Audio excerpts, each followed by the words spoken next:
I'm Margaret, 32 years old, and I used to believe family meant everything. Standing in my childhood living room that November evening, holding our last family photo while my mother's words cut deeper than any knife ever could, I realized how wrong I'd been. The flames in the fireplace danced just inches away from my trembling hands as her voice echoed through the room like poison. What happened next changed everything I thought I knew about love, loyalty, and what it really means to be free. Before I share what happened next, let me know where you're watching from in the comments below. Hit that like button if you've ever felt completely misunderstood by the people who should love you most. Subscribe for more real stories about finding strength when family fails you. Now let me tell you how I discovered my worth. Growing up, I was the daughter who tried to be perfect. Every report card, every achievement, every choice I made was carefully calculated to earn my mother's approval. She had this way of making love feel conditional, like a prize I had to win over and over again. When I brought home straight A's, she'd ask why I wasn't valedictorian. When I got into college, she questioned why it wasn't Harvard. When I chose social work as my major, she acted like I'd personally insulted her. Social work? She'd said, her voice dripping with disappointment. You're smart enough to be a doctor, Margaret.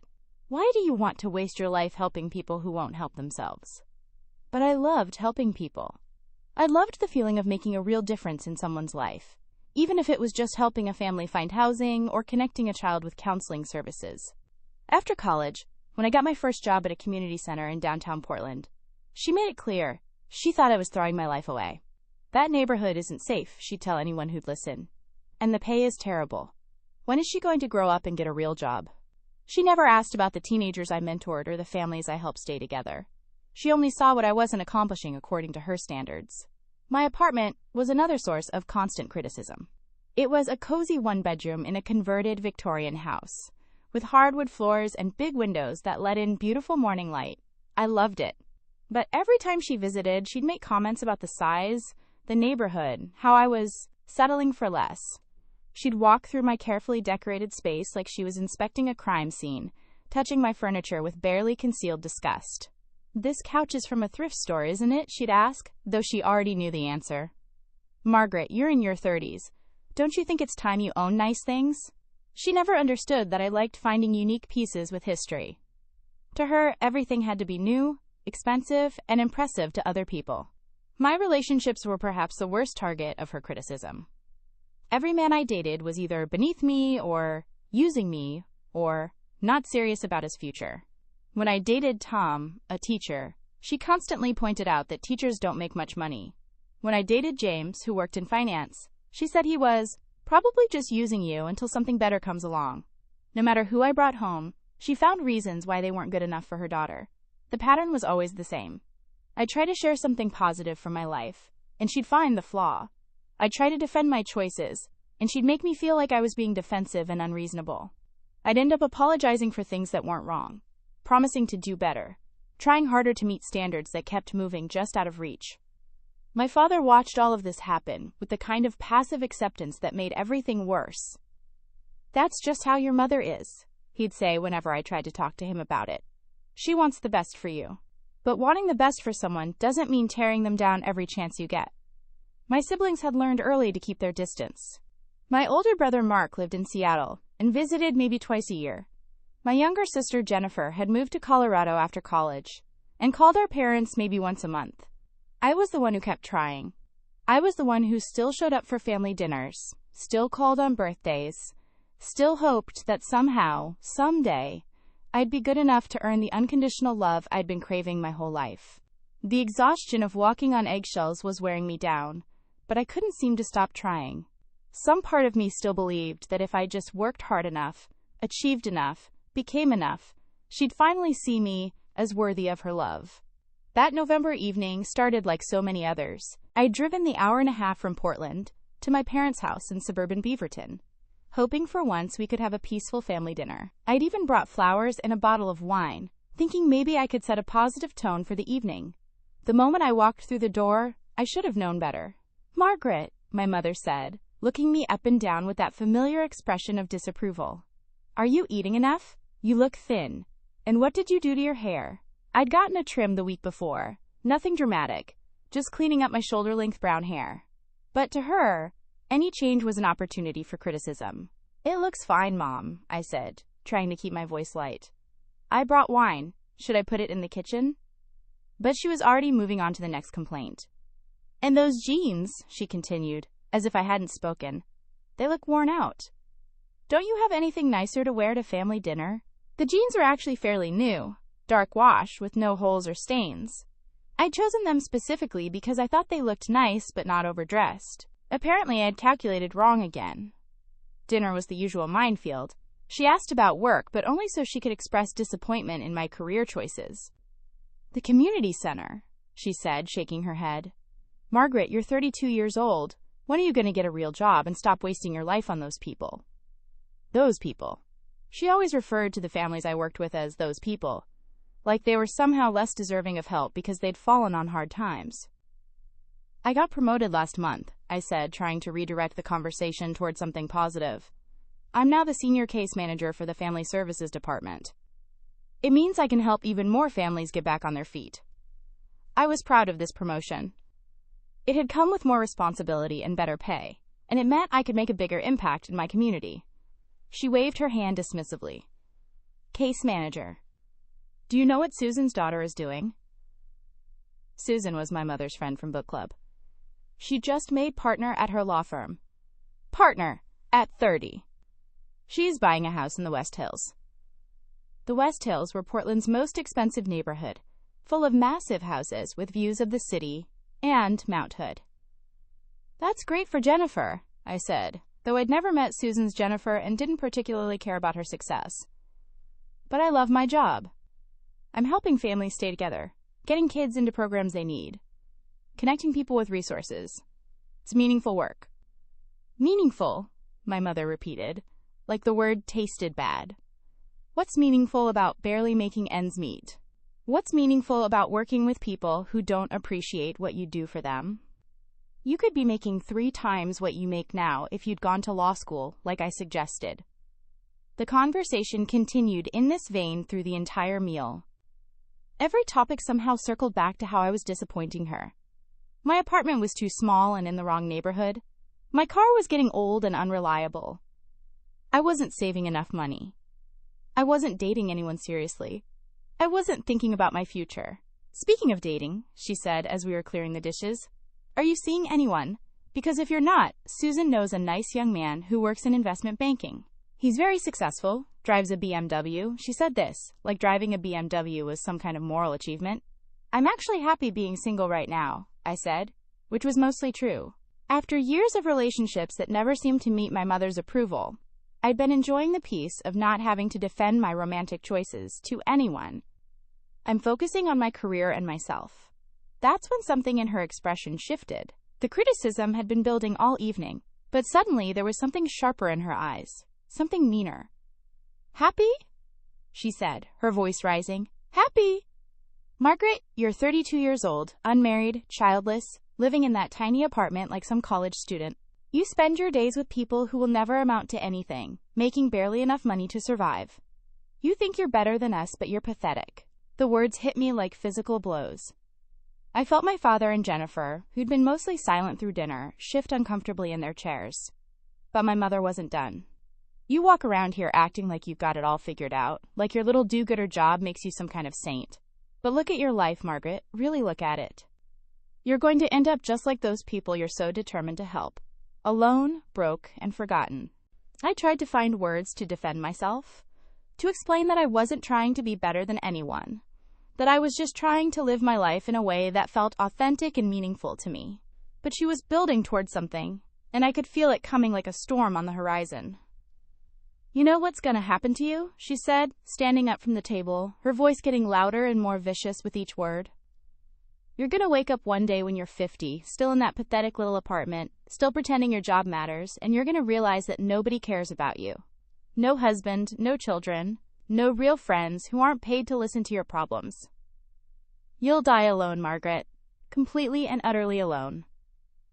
The room went completely silent. I could hear the grandfather clock in the hallway ticking, the sound of cars passing by outside, my own heartbeat pounding in my ears. Die alone. The words hung in the air like smoke, poisoning everything around them. This wasn't criticism or disappointment or even anger. This was cruelty, pure and deliberate. And in that moment, something inside me broke. Not broke apart, but broke free. Like a chain that had been holding me down my entire life suddenly snapped. I looked at this woman who'd given birth to me, who was supposed to love me unconditionally, who had just wished the worst possible fate on her own daughter. And I felt something I'd never felt before. Clarity. I stood up from the dinner table with a calmness that surprised even me. The rage I expected to feel wasn't there. Instead, there was this strange, peaceful clarity, like I'd been looking at my life through a dirty window, and someone had suddenly wiped it clean. My mother was still standing there, breathing hard from her verbal assault, waiting for me to crumble the way I always did, waiting for the apologies, the tears, the desperate attempts to win back her approval. But I didn't crumble. I walked past her, through the dining room, into the living room, where our family photos lined the mantelpiece like soldiers in formation. There were pictures from every Christmas, every vacation, every milestone. All of us smiling those forced smiles that looked warm and loving to outsiders, but felt hollow when you knew the truth behind them. I stopped in front of the centerpiece of the collection, our last family portrait, taken just 2 years ago when Mark had visited for Thanksgiving. We'd all dressed in coordinating colors, posed carefully by the photographer, smiled on command. In the picture, my mother's arm was around my shoulders, and her smile looked so genuine, so loving. But I remembered that day. I remembered her criticizing my dress, my hair, my posture, right up until the moment the camera clicked. "What are you doing?" my mother demanded, following me into the living room. She could sense that something was different, that this wasn't following the usual script of our fights. My father and Jennifer trailed behind her, looking nervous. I picked up the heavy silver frame and turned it over in my hands. 8 by 10 inches of lies. Years of pretending we were a happy, loving family, when the reality was that I spent every interaction with these people walking on eggshells, trying desperately to earn something that was never going to be freely given. "Margaret," my father said, his voice careful and cautious. "Maybe we should all just calm down and talk about this." But there was nothing to talk about. I'd spent 32 years trying to talk about this, trying to explain how their words hurt, trying to ask for basic respect and kindness. And every time, I was told I was being too sensitive, too dramatic, too unreasonable. Every time, somehow their cruelty became my fault. I walked over to the fireplace where a small fire was crackling warmly. My parents always kept a fire going in November, said it made the house feel cozy and welcoming. I held the family photo over the flames, feeling the heat on my fingertips. "Don't you dare," my mother hissed, finally understanding what was about to happen. "That's a family photo. Those are memories. You can't just destroy our memories." But they weren't good memories. They were reminders of every time I'd compromised myself. Every time I'd accepted cruelty in the name of family loyalty. Every time I'd let these people make me feel small and worthless and grateful for scraps of conditional love. "This family died a long time ago," I said, my voice steady and calm. "I'm just making it official." I let go of the frame. The photo caught fire immediately, the chemicals in the print making it burn faster and brighter than regular paper. I watched our faces melt away, distort, and disappear into ash. The silver frame clattered as it hit the bottom of the fireplace, the glass cracking from the sudden heat. For the first time in years, maybe in my entire life, I smiled a genuine smile. Not the careful, placating smile I'd perfected for family gatherings. Not the professional smile I wore at work, but a real smile that came from somewhere deep inside me. A smile of relief, of freedom, of finally being done. The room erupted around me. My mother was screaming, actually screaming, about disrespect and ingratitude, and how dare I destroy family property. My father was trying to get to the fireplace, as if there was anything left to save. Jennifer was saying my name over and over, like she was trying to wake me up from a bad dream. But their voices sounded distant, unimportant. I felt lighter than I had in years. The weight I'd been carrying, the constant anxiety about their approval, the exhausting effort of trying to be someone I wasn't, it was all burning away with that photograph. I turned around and looked at them, really looked at them. My mother's face was twisted with rage, ugly in a way that had nothing to do with physical appearance. My father looked confused and helpless, the way he always did when forced to confront uncomfortable truths. Jennifer looked scared, probably worried about what this meant for her own relationship with our parents. "I'm done," I said, and the simple words felt powerful in my mouth. I'm done pretending this is normal. I'm done accepting cruelty as love. I'm done setting myself on fire to keep you warm. You ungrateful little bitch, my mother spat, her mask finally completely off.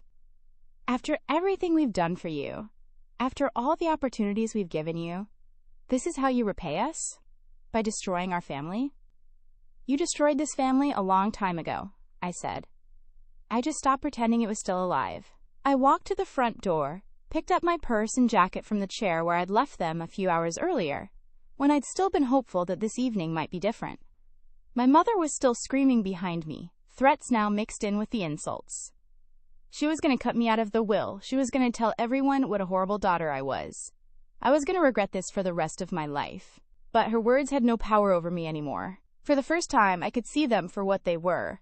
The desperate flailing of someone who just lost control over their favorite victim. I opened the front door and stepped out into the cool November evening. The air smelled like rain and fallen leaves, clean and fresh after the toxic atmosphere inside. As I walked to my car, I could still hear my mother's voice through the open door, still screaming about respect and family and how I'd never amount to anything without them. I got in my car, started the engine, and drove away. In my rearview mirror, I could see the warm light spilling out of the front door, could see the silhouettes of my family still standing there, probably wondering how their evening had gone so wrong. But I knew better. The evening had gone exactly right. It had taken 32 years, but I'd finally walked away from the people who were supposed to love me but only knew how to hurt me.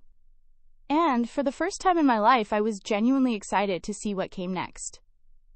The drive home felt different than any drive I'd ever taken. Usually, after family dinners, I'd spend the entire hour and a half replaying every conversation, analyzing every comment, wondering if I'd said something wrong or if there was something I could have done better. I'd arrive at my apartment feeling drained and anxious, usually ending up calling my mother to apologize for some perceived slight. But that night, I drove in peaceful silence. I wasn't replaying the evening looking for my mistakes. I wasn't planning what I'd say when she inevitably called to continue the fight. I was just driving home, looking forward to being in my own space, surrounded by my own things, free from the constant judgment and criticism that had defined my relationship with my family for as long as I could remember. When I got to my apartment, I expected the guilt to hit. I expected to feel terrible about burning the family photo, about walking out, about finally standing up for myself in such a dramatic way. But as I climbed the stairs to my second-floor apartment, I felt nothing but relief. My shoulders, which I hadn't even realized were permanently tensed, felt relaxed for the first time in years. I made myself a cup of tea and sat on my thrift store couch, the one my mother had always criticized, and realized how much I actually loved this space. The hardwood floors that creaked in certain spots, the built-in bookshelves filled with novels and social work textbooks, the windows that faced east so I could watch the sunrise on weekend mornings. This wasn't a consolation prize or a stepping stone to something better. This was my home, chosen by me, decorated according to my taste, filled with things that made me happy. That night, for the first time in months, I slept through the night without waking up anxious about some family obligation or dreading some upcoming visit. I woke up on Saturday morning feeling rested and calm, and I realized I didn't have to call anyone to check in or explain myself to anyone or worry about anyone's opinion of how I was spending my weekend. The days that followed were a revelation. I went to work on Monday and found myself more focused and energetic than I'd been in years. Without the constant drain of family drama in the background of my mind, I had more emotional energy to devote to my clients. I helped a teenage mother navigate the process of getting her GED while working part-time. I connected an elderly man with home health services so he could stay in his own apartment instead of going to a nursing home. I facilitated a support group for women leaving abusive relationships. The irony wasn't lost on me. Here I was, supposedly wasting my life helping those people, and I was doing some of the most meaningful work of my career. The promotion I'd mentioned at dinner wasn't just a title change. It came with the opportunity to develop new programs, to write grants, to really make a difference in how our center served the community. My colleagues noticed the change in me too. Sarah, who worked in the Children's Services Department, commented that I seemed lighter somehow. "You've got this energy lately," she said over lunch one day. "Like you're not carrying the world on your shoulders anymore." She was right. I'd been carrying the weight of my family's expectations and disappointments for so long that I'd forgotten what it felt like to just be myself. Without constantly worrying about their approval, I found myself taking risks I'd never taken before. I volunteered to present our program outcomes to the city council. I applied for a grant to start a financial literacy program for single mothers. I signed up for a continuing education course in trauma-informed care. I also started taking better care of myself in small ways that added up to big changes. I bought fresh flowers from my apartment every week, not because anyone else would see them, but because they made me happy. I tried new recipes instead of always cooking the same safe meals. I bought a piece of art from a local artist, something bright and cheerful that I hung in my bedroom where I'd see it first thing every morning. The silence from my family was golden. No calls demanding explanations. No guilt trips about missed obligations. No constant stream of criticism and disappointment. I hadn't realized how much mental energy I'd been spending on managing their emotions and trying to prevent their outbursts, until I didn't have to do it anymore. For the first time in my adult life, I was living for myself instead of performing for an audience that was never going to be satisfied anyway.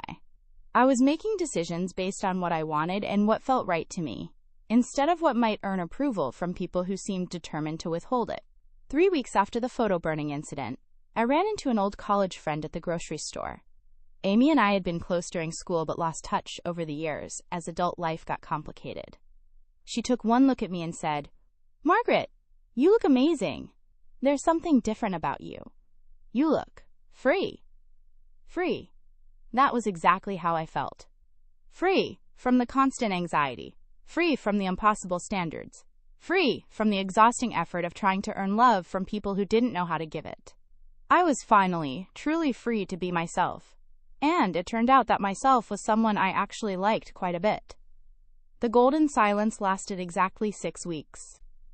Then the phone calls started. It began with my Aunt Linda, my mother's sister, calling on a Tuesday evening while I was making dinner. "Margaret, honey," she said in that syrupy voice people use when they're about to deliver bad news or ask for a favor. "Your mother is just devastated. She's been crying for weeks. She doesn't understand what happened that night. She says you just had some kind of breakdown and destroyed a family photo for no reason." I stirred my pasta sauce and kept my voice calm.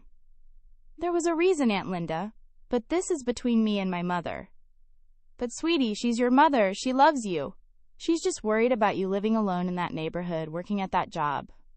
You know how mothers worry."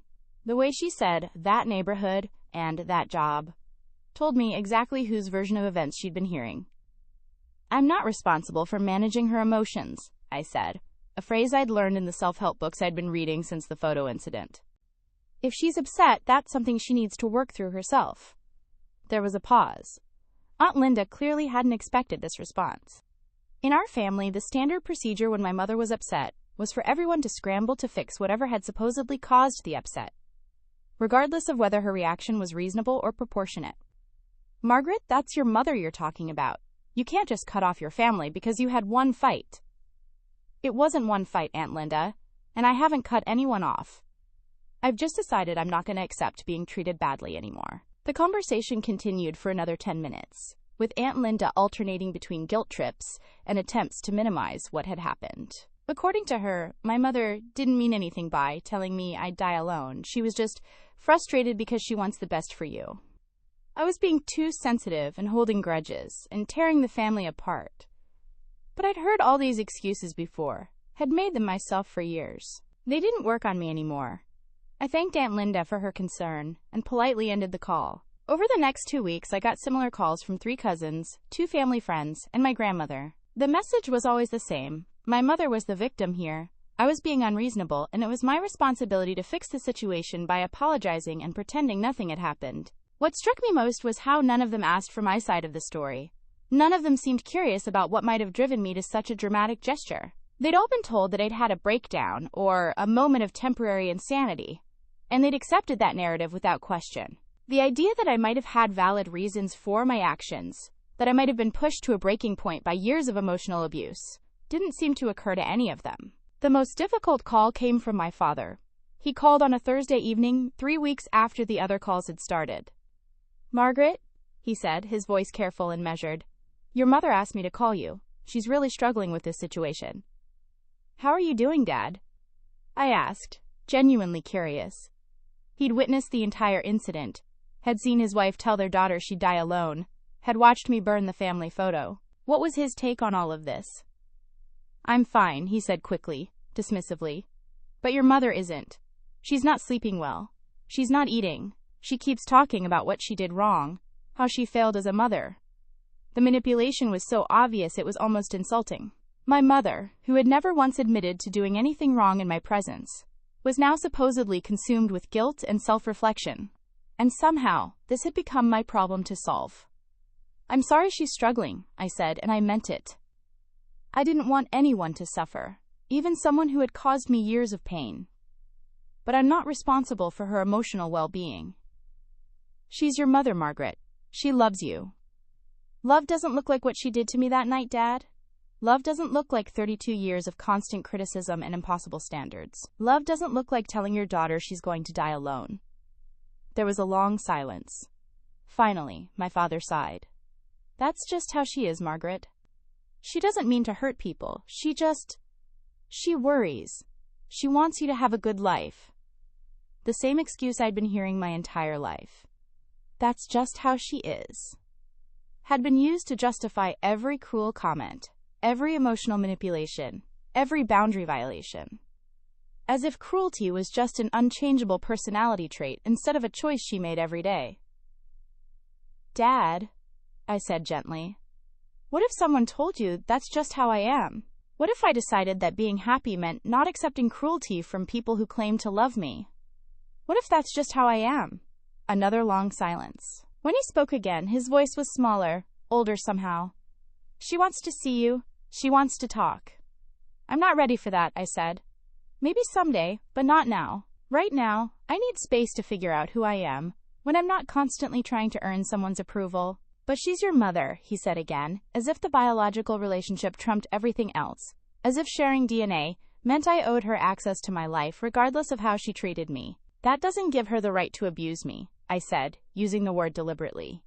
And it doesn't obligate me to subject myself to more of the same treatment. He tried a few more angles, asked me to just think about it, reminded me that family is all we have in the end. But I'd made up my mind. I wasn't going back to the old patterns. I wasn't going to apologize for protecting myself. I wasn't going to set myself on fire to keep other people warm anymore. After I hung up, I sat in my quiet apartment and felt proud of myself for maintaining my boundaries even when the pressure was coming from multiple directions.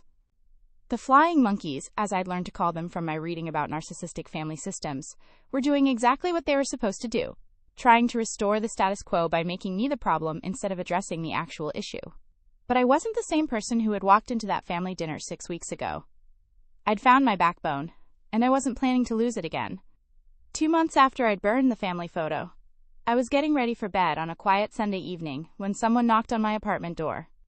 It was almost 9 o'clock, too late for casual visitors, and I wasn't expecting anyone. I looked through the peephole and felt my stomach drop. My mother was standing in the hallway outside my apartment, and she looked terrible.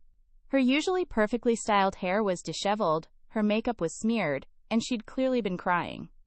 She was wearing the kind of clothes she usually reserved for gardening, wrinkled and mismatched, nothing like her usual carefully coordinated outfits. For a moment, I felt the old programming kick in. She looked so small and vulnerable standing there, so different from the powerful, intimidating woman who had dominated my childhood. Every instinct I'd developed over 32 years was telling me to open the door, to comfort her, to fix whatever was wrong. But I'd learned to recognize these instincts as symptoms of a lifetime of conditioning, not reliable guides for healthy behavior. I took a deep breath and reminded myself of why I was in this situation in the first place. Margaret, she called through the door, her voice thick with tears. Please. I know you're in there. I just want to talk to you. I'm your mother. I stood very still, my hand on the deadbolt, wrestling with myself. Part of me wanted to believe that maybe she'd had some kind of breakthrough, that maybe she was genuinely sorry, that maybe this was the moment when everything would finally change between us. But I'd had this hope so many times before. I'd mistaken temporary changes in her behavior for genuine growth, only to discover that she was just switching tactics. The woman who could tell her daughter she'd die alone was capable of any manipulation necessary to regain control. I know I hurt you, she continued, her voice getting louder and more desperate. I know I said things I shouldn't have said. But you're my daughter, Margaret. You can't shut me out forever. We're family. Family. The word that had been used to justify every boundary violation, every cruel comment, every moment of emotional manipulation I'd endured. The word that was supposed to make everything okay, supposed to erase years of damage with its magical power. Please, she said, and now she was crying hard enough that I could hear it through the door. I don't understand what I did wrong. I've been going crazy trying to figure out what happened that night. I love you so much, and I just don't understand why you're doing this to me. Doing this to her. Even in her supposed moment of vulnerability and remorse, she was making herself the victim. Not, I don't understand why I drove you to this, but why you're doing this to me.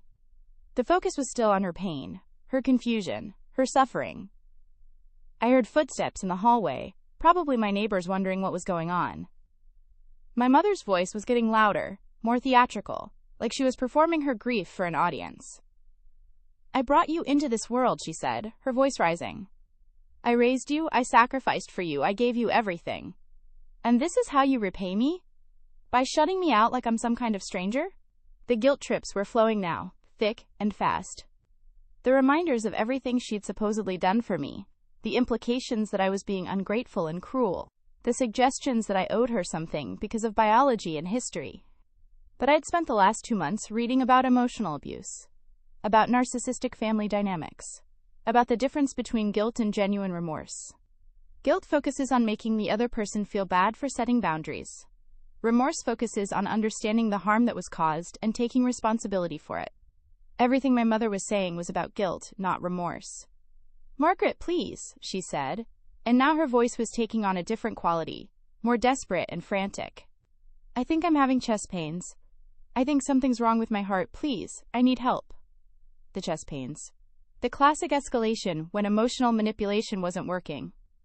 I'd read about this too, how abusers often claim medical emergencies when their usual tactics fail. Sometimes the medical issues were real, sometimes they weren't, but they were always deployed at strategically convenient moments. I looked through the peephole again. She was holding her chest now, leaning against the wall, looking appropriately distressed. If I didn't know better, if I hadn't spent months educating myself about these patterns, I might have fallen for it. But I did know better. And more importantly, I knew that even if her chest pains were real, opening that door wouldn't help her.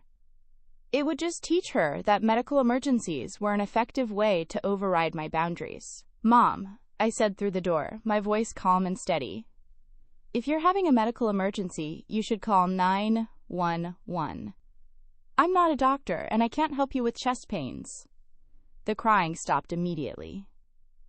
There was a moment of complete silence, and I could almost feel her recalculating, trying to figure out why her emergency gambit hadn't worked. You would really let your own mother die out here? She said, her voice now sharp with anger instead of weak with pain. What kind of person are you? And there it was, the mask slipping just enough to show the rage underneath. The chest pains had miraculously resolved themselves now that they weren't getting the desired response.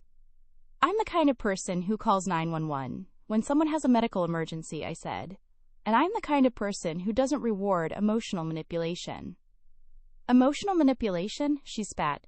I'm your mother. I'm trying to save our relationship. I'm trying to fix this family, and you're calling it manipulation? What you're doing right now is manipulation, I said. Showing up at my home uninvited, making yourself the victim, claiming medical emergencies when you don't get your way. This is exactly why I needed space from you. Her voice changed again, becoming cold and vicious in a way that was much more familiar. You think you're so smart, don't you? You think you've got it all figured out with your little apartment and your little job and your little life. But you're nothing, Margaret. You're nothing without this family, and you're going to realize that when it's too late.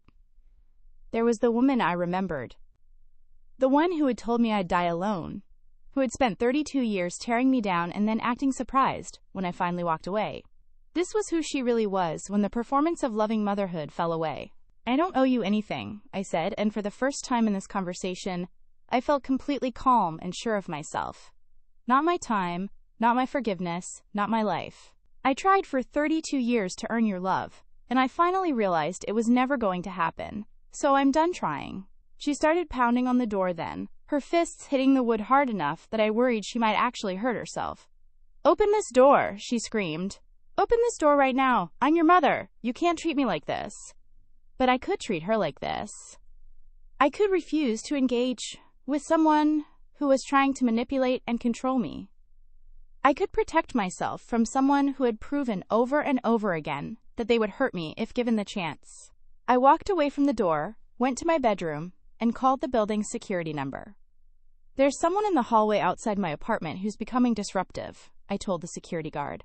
I'd like them removed from the building. 5 minutes later, I heard voices in the hallway, my mother's shrill protests mixing with the calm, professional tone of the security guard. Ma'am, you need to leave the building. If you don't leave voluntarily, I'll have to call the police. She's my daughter, my mother was saying. This is my daughter's apartment. You can't make me leave. Ma'am, your daughter has asked you to leave, and this is private property. You need to go now. I listened as their voices moved down the hallway toward the stairwell, my mother still protesting, still claiming her rights as a mother, still refusing to accept that those rights didn't include the right to force her way into my life. When the building was quiet again, I deadbolted my door and put the chain on for good measure. Then I sat on my couch and realized I wasn't shaking, wasn't crying, wasn't feeling guilty or scared or confused.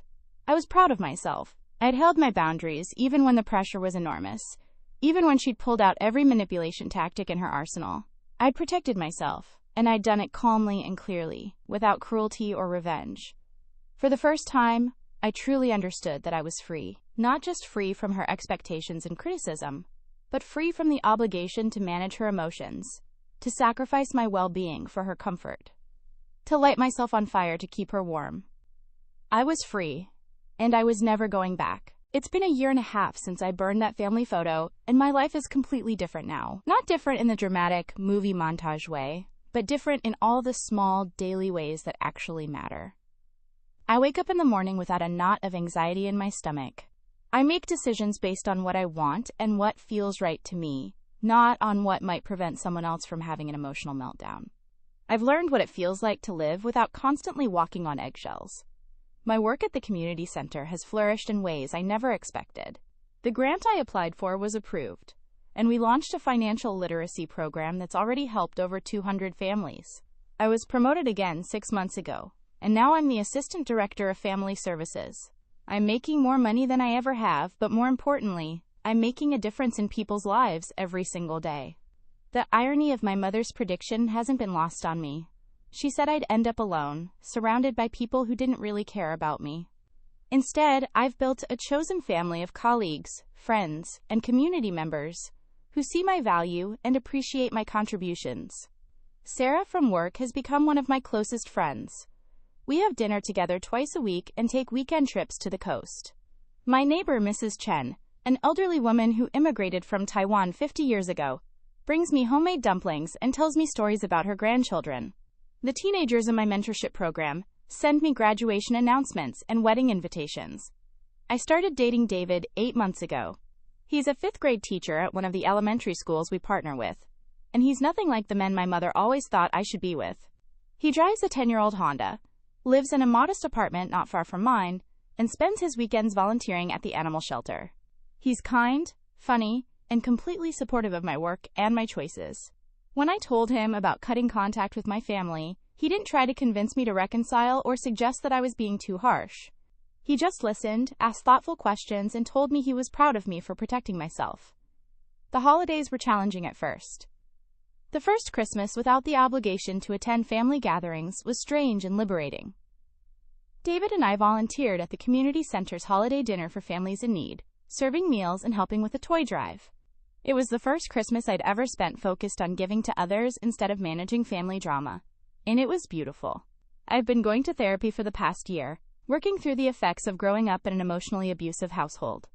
My therapist, Dr. Martinez, has helped me understand that what I experienced wasn't normal family conflict, but a pattern of emotional abuse designed to keep me dependent and compliant. She's helped me recognize the difference between healthy family relationships and toxic ones, between love and manipulation, between setting boundaries and being cruel. The guilt took a long time to fade. For months, I'd find myself wondering if I'd been too harsh, if I should reach out, if maybe I was the problem after all. But Dr. Martinez helped me understand that guilt is often the last chain that keeps us tied to unhealthy relationships. The people who hurt us are very good at making us feel responsible for their emotions and behavior.